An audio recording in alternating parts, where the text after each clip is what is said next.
सिंबूचा तिसरा बर्थडे साठी केरळच्या ट्रिपचे औचित्य आम्ही साधले होते। 18 डिसेंबरच्या सकाळी आम्ही छान जैसा देश वैसा भेस करून अल्पुझा येथील मुलक्कल राजराजेश्वरी मंदिरात जाऊन दर्शन घेतले आणि काय तो योगायोग, आम्हाला मुलक्कल चिराप्पू फेस्टिवल सुद्धा भेटला। असे वाटले हे सर्व लिखितच आहे।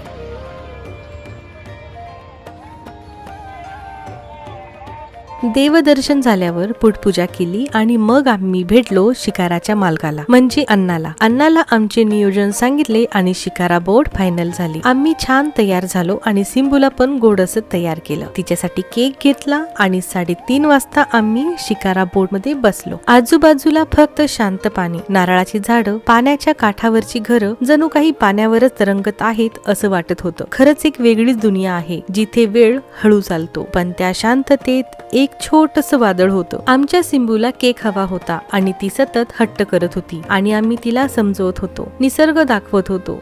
आमच्या बाळासाठी चाललेली धडपड बघून शिकाराचा मालक भलताच खुश झाला। त्यांनी आम्हाला सांगितले, इथेच जवळ माझे किराणा दुकान आहे, बाळासाठी काय हवे असेल तर खरेदी करू शकतात। अण्णांनी मला त्यांच्या दुकानाची वाट दाखवत पुढे चालू लागले आणि मी त्यांच्या मागून त्या छोट्याशा वाटेने चालत गेले। पायाखाली ओलसर माती, दोन्ही बाजूला नारळाची झाडं, मधून एक अरुंद शांत वाट। दुकानातून सिंबूसाठी बिस्किट, पॉपकॉर्न, चॉकलेट घेतले। सिंबूसाठी खरेदी झाल्यावर सिंबूच्या पप्पाचा विचार आणि अण्णाला हळूच विचारले, अण्णा वो टोडी की ताड़ी वो मिलता है क्या इधर किधर? अण्णाने पुढच्याच मिनिटाला थेट 1 लिटरची बॉटलच घेऊन आले, सोबत तळलेली मासे सुद्धा दिली। त्यांनी त्यांचा नेहमीचा अड्डा आणि मित्र परिवार सुद्धा दाखवले। असं वाटत होते एखादा क्लासिक साऊथ इंडियन मूवीज बघतोय।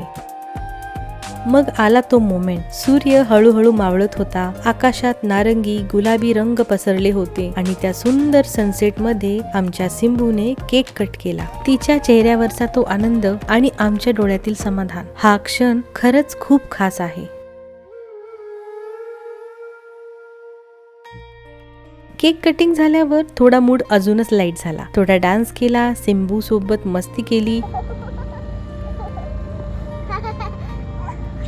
सिंबूला फिश खूप आवडते, तिने फिश खाल्ली। केरळमध्ये फिश खूपच टेस्टी असते आणि हो, टोटी पण ट्राय केली। आंबट ताकच होती दुसरी, फारशी पिली गेली नाही।